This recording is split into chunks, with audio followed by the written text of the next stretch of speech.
So I'm Michele Wingfield. And I'm Michele Wingfield. And we've got Masie and Bella here.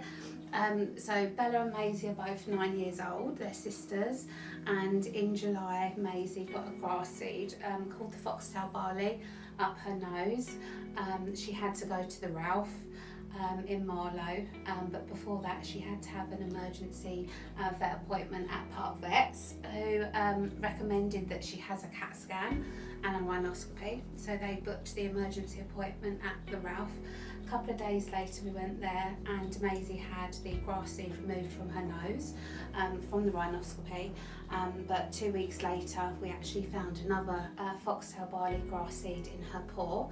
And the vet notes did actually say that that there was actually signs of other entry wounds in her paws as well from other foxtail barleys.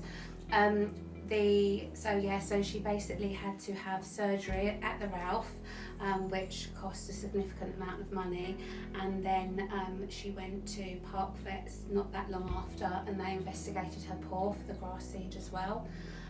So all in all, it's cost us just under £6,000 for the grass seeds. I feel this is a really important issue that needs to be addressed with the councils, because they're cutting the foxtail barley and they're actually leaving the remnants on the floor. So what that on the sort of the grass verges. So what that actually does is it not only causes a health and safety risk to animals and wildlife and small children if they was to fall, but also they're multiplying the problem because the grass seeds are going back into the soil. So it is quite a big hazard that really needs to be dealt with. So I feel that the councils need to cut the grass more frequently so the foxtail barley doesn't grow those sort of dangerous spiky seeds, or they need to collect the grass cuttings and remove them, because otherwise the issue just sort of multiplies. What they currently do is they just use trimmers and then just leave the remnants in bulks. A lot of the time it's on the pavement, on the grass verges and on the road, so it makes it really hard to avoid the problem. But it's just made us petrified to walk the dogs. They don't like us at the moment because we constantly have to check their paws, and it's quite uncomfortable for them having to spread the paws open and check inside. It's quite a distress for them. And also it's the fear of, if this was to happen again, we just couldn't afford it.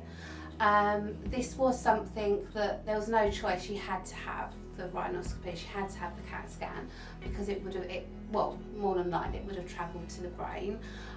So when the rhinoscopy was done, you could actually see from the images that it was quite high up in the soft tissue of her nose. And I think the problem with the grass seeds as well is where they're quite sort of spiky, it's quite hard for them to actually come out.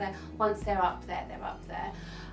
But they can actually enter the pores and sort of travel through the body as well. And they do have toxins. They can go under the armpits, through the chest cavity. They're quite dangerous because they're very sharp. And especially with the cost of living and the vet prices, it was really difficult. I got very upset when Masie went down to have the procedure because they told me that it was quite heavy on her, the dye was quite heavy on her kidneys. So it was a risk having that done as well.